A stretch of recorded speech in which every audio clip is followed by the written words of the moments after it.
Hello guys, welcome to your own channel Study with your friend. Today I will discuss the class 9 topic, that is indices.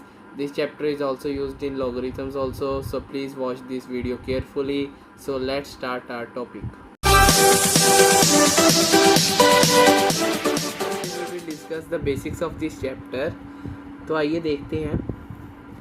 अब देखो, हम start करते हैं कि अगर हमारे पास 2 इंटू 2 दिया हुआ है तो हम इसकी वैल्यू होती है 4. अगर मैं इसको ऐसे भी लिखना चाहूँ कि 2 की पावर 2 तो इसकी वैल्यू भी होती है 4. आप इसको देखो,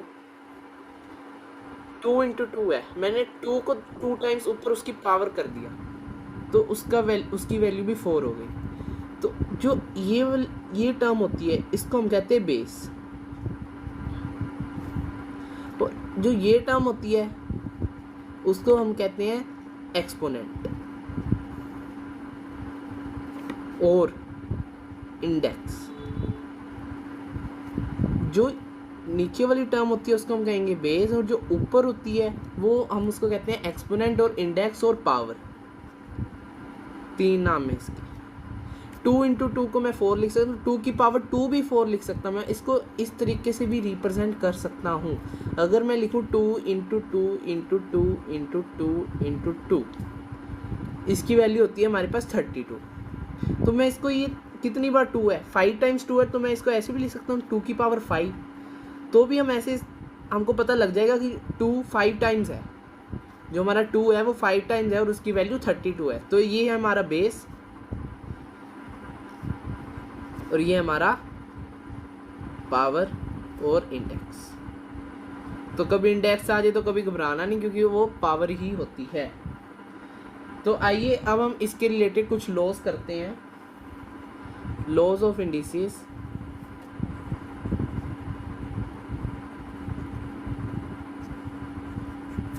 तो फर्स्ट लॉ है हमारे पास, दैट इज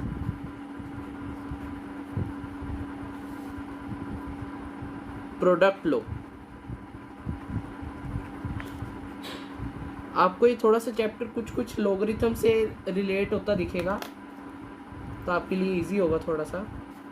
प्रोडक्ट लॉ में हम क्या करेंगे, अगर हमारे पास कोई भी बेस दिया हुआ है, उसकी पावर दी हुई है हमको m, कोई भी ले लो, पावर दी हुई है, इनटू मल्टीप्लाई करेंगे. जब हम मान लो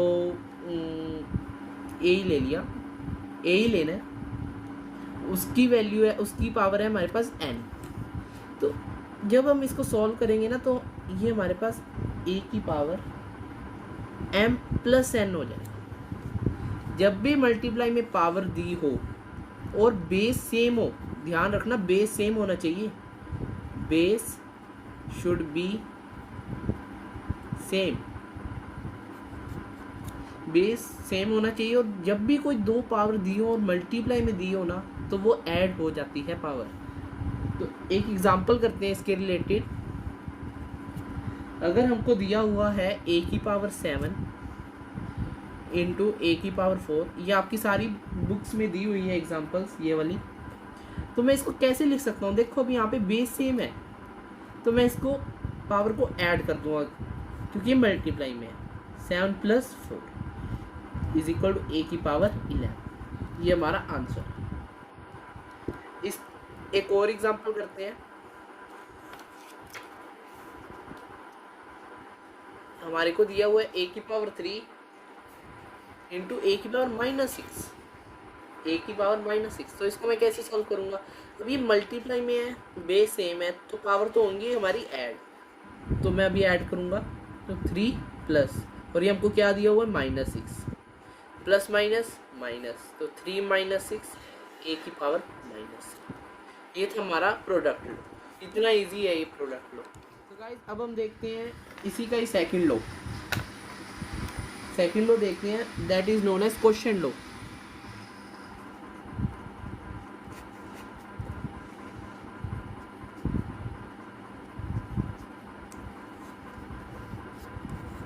क्वोशिएंट लो हमें क्या बताता है, जैसे प्रोडक्ट लॉ में हमको बताता था कि अगर कोई भी मतलब बेस सेम हो और पावर जब मल्टीप्लाई में हो तो वो पावर्स ऐड हो जाती हैं। अब इसमें सेम ऐसा है कि अगर हमको कोई भी डिवाइड में दिया हो,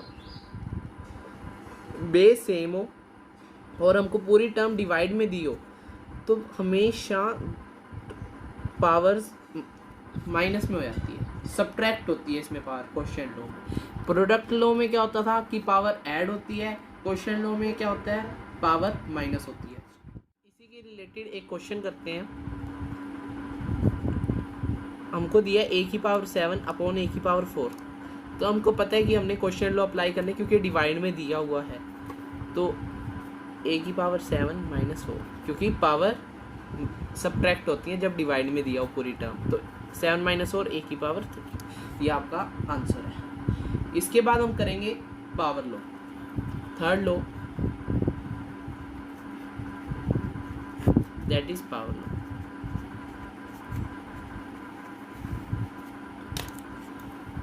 पावर लॉ में क्या है, अगर हमको कोई भी a की पावर m दी है, हमको a की पावर m दी है और इसकी पावर होल पावर n दी है, मतलब a की पावर तो n m है, लेकिन जो उसका पूरा होल है, मतलब इसकी पूरी टर्म की पावर n दी हुई है हमको, तो इसकी क्या वैल्यू आएगी हमारे पास, a की पावर m इंटू n।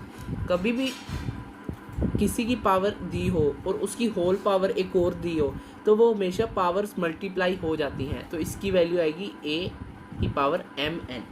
तो आइए इसके रिलेटेड एक एग्जांपल करते हैं कि हमको दिया हुआ है a की पावर 3 कि उसकी होल पावर 4, तो इसकी क्या वैल्यू आएगी, a 4 इंटू 3 a की पावर 12। इतना ईजी था। और इसके बाद देखेंगे कुछ और नई बातें इंडिसेस के बारे में। तो अगर हमारे पास कोई भी वैल्यू दी हुई है, कांस्टेंट है हमारे पास a into B, A constant का मतलब कोई भी हमारे पास 2 3 4 वैल्यू दी हुई है a और b की, और उसकी कोई भी पावर है m, तो इसका क्या बनेगा, a की पावर m इंटू a की पावर n। क्यों, क्योंकि ये होल पावर है, मतलब ये m इसकी भी पावर है, m इसकी भी पावर है, ठीक है, और ये a की पावर m इंटू a की पावर n। इसकी एग्जांपल लेते हैं कि हमको एग्जांपल दी है 2 इंटू 3 की पावर 5। कुछ होते हैं कि इसको अंदर सॉल्व कर लेते हैं, 3 2 6, 6 की पावर 5, लेकिन नहीं, ये गलत कंसेप्ट है। हमको होल पावर दी हुई है इसकी, तो इसका क्या आएगा, 2 की पावर 5 इंटू 3 की पावर 5। जो इसकी वैल्यू आएगी वो आपका आंसर होगा। कोई ऐसे नहीं करना कभी भी कि इसको अंदर से अंदर मल्टीप्लाई कर दिया और उसकी 5 टाइम्स मल्टीप्लाई कर दिया, नहीं। देखो, एक तो आपका इजी हो जाएगा, और ये वो जो पहले वाला है वो गलत कंसेप्ट है, तो ये वाला बिल्कुल सही कंसेप्ट है और पेपर में भी आपको यही फॉलो करना है। तो इसके बाद हम देखते हैं सेकंड पॉइंट। अगर हमको दिया है, अभी इसकी होल थी m, अंदर मल्टीप्लाई था, अब ये अगर डिवाइड हो और इसका होल दिया हो m, मतलब इसकी होल पावर m है, तो क्या होगा कि a की पावर m अपॉन b की पावर n, ये b, a की पावर m अपॉन a की, क्योंकि ये होल है, m इसकी भी पावर है, m इसकी भी पावर है। बस आपको ये बातें ध्यान में रखनी है, ये छोटी छोटी बातें। इसके बाद सबसे एक और मेन पॉइंट हमारा कि अगर कोई भी हमको, मान लो हमको पावर नेगेटिव में दे दी, तो हम अगर उसको पॉजिटिव में करना हो तो हम उसको कैसे कन्वर्ट करेंगे पॉजिटिव में, मतलब नेगेटिव से पॉजिटिव पावर कैसे कन्वर्ट कर सकते हैं। देखते हैं कि अगर हमको दिया हो 2 की पावर -3, हमको दिया हो 2 की पावर -3, तो हम उसका उधर जाकर रेसिप्रोकल कर देते हैं, 1/2 की पावर 3। कभी भी कोई साइन नेगेटिव में दिया हो तो हम उसको कन्वर्ट कर सकते हैं पॉजिटिव में, कब, जब वो डिवाइड में आ जाए। तब ये ऊपर था, ये अपॉन 1 रेसिप्रोकल में हो गया इज इक्वल टू के बाद, और ये 1/2 की पावर 3 हो गया, ठीक है। और अगर मान लो ऐसे भी दिया हो 2 की पावर 3, और हमको कोई ऐसे क्वेश्चन में कहा हो कि मतलब नेगेटिव में कर दो, या हमको ज़रूरत है नेगेटिव में करने की, तो हम कैसे करेंगे 1/2 की पावर माइनस। बस आपको ये बात ध्यान में रखनी है। और इसका एक और फोर्थ पॉइंट जो आगे क्वेश्चनों में बहुत इंपॉर्टेंट है कि अगर किसी की भी पावर 0 हो, किसी की भी वैल्यू की पावर मतलब बेस की पावर 0 हो, तो जैसे मान लो 2 की पावर 0, 4 की पावर 0, 10 की पावर 0, तो उसकी वैल्यू हमेशा 1 आती है। बस आपको ये बात ध्यान में रखनी है, कभी भी किसी की भी पावर 0 हो तो उसकी वैल्यू हमेशा 1। एग्जाम्पल्स करते हैं। हमको दिया हुआ है 27 की पावर -1/3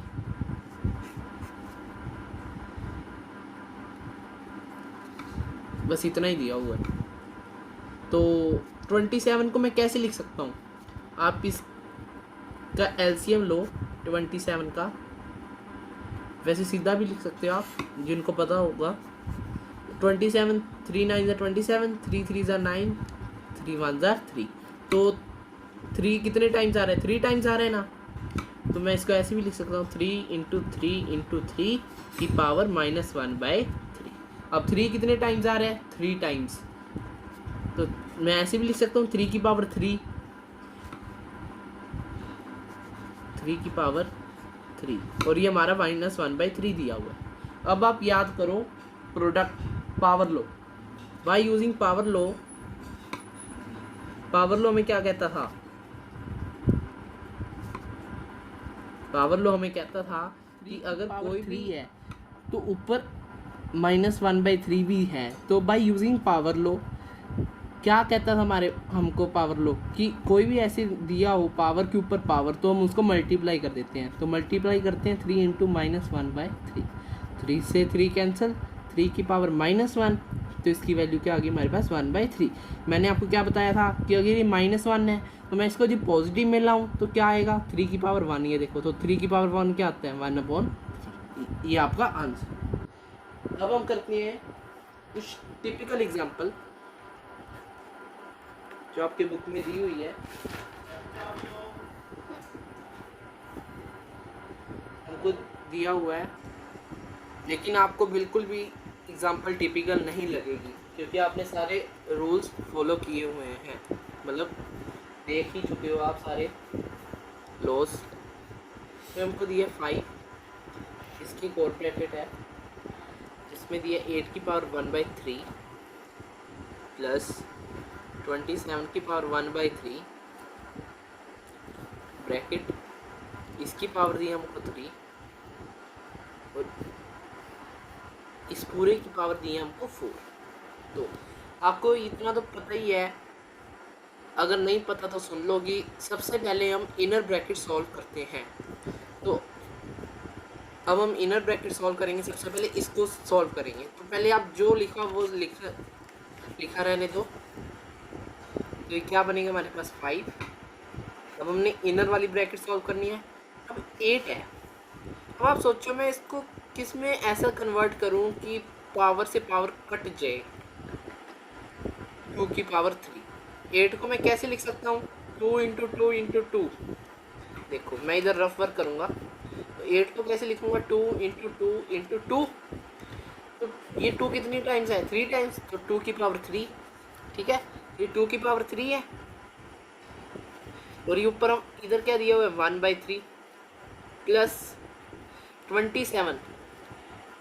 अब माइंड यूज़ करो, बताओ कि कैसे, मतलब क्या आना चाहिए कि पावर से पावर कट जाए। 3 का 3, 3 की पावर, क्योंकि 3 × 3 × 3 क्या होता है? 27। तो 3 की पावर 3 में लिख सकता हूँ, और ये ऊपर हमको क्या दिया है? 1/3, 3। ठीक है, और इसकी हमको होल ब्रैकेट दी है 3, और इसकी पूरी दी है जो सेम लिखना है। ठीक है, हमने थोड़ा सा अंदर वाला सॉल्व कर लिया। अब देखते हैं 5 सेम लिखा रहने दो। ठीक है, अब इससे ये कट गया, काटा गया, इससे ये कट हो गया, तो हमारे पास क्या बचा? 2 + 3। इसकी पावर हमको दी है 3, और इसकी दी हुई है हमको 4 होल पावर। ठीक है, उसके बाद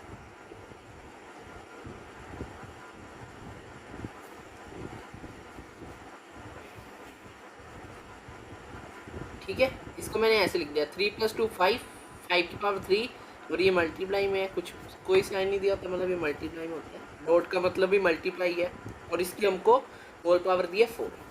अब मेरे को पता है 5 के ऊपर कोई पावर नहीं है, तो मतलब 5 की पावर 1 नहीं हुई, क्योंकि 5 की पावर 1 5 ही होता है, तो 5 की पावर 1 इंटू 5 की पावर 3, और इसकी होल पावर है 4।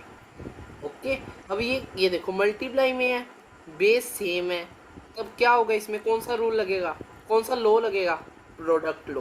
प्रोडक्ट लॉ में क्या कहता था, अगर बेस सेम हो, मल्टीप्लाई में हो टर्म, तो उस पावर्स उसकी क्या हो जाएंगी, ऐड। तो 3 + 1 और इसकी होल पावर दी है 4, तो क्या बना हमारे पास 5 की पावर 4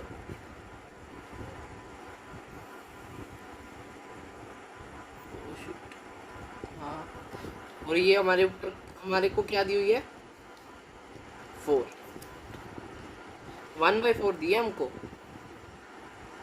ये सारी पावर 1/4 है, ध्यान से, ये 1/4 है।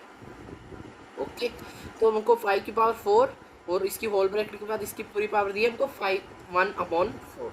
तो अब मैं इस पे लगाऊंगा पावर लो, देखो क्यों, क्योंकि ये 5 की पावर 4 है और ये पूरी ब्रैकेट के बाद 1/4 है। अभी ये m × n वाला केस आ गया, तो इसको मैं मल्टीप्लाई कर सकता हूँ, 4 × 1/4, 4 से 4 कैंसिल, इसकी वैल्यू आ गई हमारे पास। The last example of this exercise that is 16/81 power -3/4 into 49/4, 49/9, 3/2 divide 343/216, 2/3। तब हम इसको सॉल्व करेंगे। सॉल्व करने से पहले मैं आपको एक बात बता दूं कि प्लीज़ इस चैनल को लाइक करना, सब्सक्राइब करना और जितना हो सके शेयर करना, ताकि दूसरे स्टूडेंट्स को भी मदद मिल सके इंडिसेस में। तो हम स्टार्ट करते हैं इस क्वेश्चन की सॉल्विंग। तो 16/81 है। अब आप थोड़ा सा माइंड लगाओ और सोचो कि ऐसे क्या टर्म्स लें कि दोनों की पावर सेम हो और वो 4 से कट हो जाए, पावर से पावर कट हो जाए। तो मैं ऐसे लिख सकता हूँ 16 को 2 की पावर 4 लिख सकता हूँ, और 81 को क्या लिख सकता हूँ 3 की पावर 4 लिख सकता हूँ, और ये हमको दी हुई है होल पावर -3/4 इंटू 49 क्या है। अब अगेन माइंड लगाओ अपना कि 49 और 9 कैसी दो टर्म्स लूँ कि पावर 2 हो उसकी, तो 7 का स्क्वायर अपॉन 3 का स्क्वायर। हमने ना कोशिश करनी है हर एक क्वेश्चन में कि पावर से पावर कट हो जाए, तो ही हम उसको आराम से सॉल्व कर सकेंगे, आगे सिंप्लीफाई कर सकेंगे। ये अपॉन 3 पावर उसकी 3/2 डिवाइड 343 डिवाइड 216, 343 डिवाइड 216। इस पर क्या लोगे कि पावर कोई 3 आए, किसकी पावर 3 हो सकती है, 343 7 की पावर 3 और 216 6 की पावर 3। ये आपको माइंड में रखनी है बातें कि आपको क्यूब पता होना चाहिए सबका और स्क्वायर भी पता होना चाहिए सबका। तो 2/3 की पावर 4 लिख सकता हूँ मैं होल, और ये हमको दिया हुआ है -3/4। मैंने सीधा इसमें प्रोडक्ट पावर लॉ भी लगा दिया, इंटू 7/3 2, क्योंकि ये इसका भी है, इसकी भी पावर 4 है, इसकी भी पावर 4 है, तो मैंने इकट्ठी कर ली, इसकी 4 इधर लिख दिया। बात तो वही है, हमने पढ़ा भी था, डिवाइड इसको भी कर देता हूँ कलेक्टिवली, तो इससे ये कट हो गया, इससे ये कट हो गया, इससे ये कट हो गया, तो हमारे पास क्या बचा 2/3 की पावर -3 इंटू 7 की पावर 3 इंटू अब उसकी पावर 3 डिवाइड 7/6 की पावर 2। अब 2/3 की पावर -3 है। अब मैं अगर इसको करना चाहूँ पॉजिटिव में करना चाहूँ तो क्या कर सकता हूँ मैं, इसको डिवाइड में लेके जाऊँगा। 2/3 की पावर 3 होगी इंटू 7/3 की पावर 3 डिवाइड 7/6 की पावर 2। तो इसके बाद नेक्स्ट स्टेप इसका 1/2/3 की पावर क्यूब है, तो मैं ऐसे लिख सकता हूँ 3 की पावर 3/2 की पावर क्यूब, क्योंकि ये ऊपर चला जाएगा। ऊपर जाने के बाद आपको ये टर्म मिलेगी इंटू 7/3 की पावर क्यूब डिवाइड 7/6 क्या स्क्वेयर। तो अब 3 टाइम्स है, 3 लिख सकता हूँ, हाँ जी लिख सकता हूँ। उसके बाद 2 भी 3 टाइम्स है, तो 2 लिख सकता हूँ, 7 3 टाइम्स है, 7 3 टाइम्स लिख लो। 3 टाइम्स है तो 3 टाइम्स लिख लो। अब ये डिवाइड में है, डिवाइड में होता है, तो अगर हम इसको मल्टीप्लाई में करना चाहें तो क्या करते हैं, उसका रेसिप्रोकल कर देते हैं। तो मल्टीप्लाई कर दिया और ये 6/7 का स्क्वायर हो गया, 6/7 का स्क्वायर। अब मैं इसको सॉल्व करूँ तो क्या बनेगा, 3 × 3 × 3 2 × 2 × 2 × 7 × 7 × 7 3 × 3 × 3 × 6 × 6 7 × 7। अब हम इसको सॉल्व करेंगे, ये देखो अब सिंप्लीफाई हो गया ना, अब इससे आराम से आंसर आ जाएगा। 3 से 3 कट हो गया, 7 से 7 ये कट हो गया,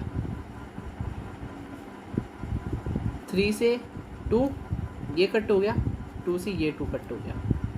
हमारे पास आंसर क्या बचा, इससे ये भी कट हो सकता है,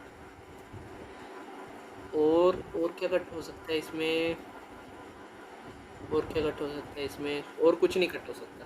तो 7 × 3 21 × 3 63 और नीचे क्या हमारे पास 2, 63/2 31.5 इज आर आंसर। तो कितना इजी क्वेश्चन है, आपने सिर्फ आपको सिंप्लीफाई करना है। सिंप्लीफाई का मतलब ये है कि आपको कोई भी ऐसी एग्जांपल दी है तो आपको उसको सिंपल फॉर्म में लाने की कोशिश करनी है कि कैसे सिंपल फॉर्म में है। जैसे यहाँ पे आपको थोड़ा सा माइंड यूज़ करना था और आपने सोचना था कि किसकी पावर, जैसे मैं इसको 4 का भी लिख सकता था, 4 की पावर 2, और इसमें भी जिसकी 9 की पावर 2 लिख सकता था, लेकिन नहीं लिखा।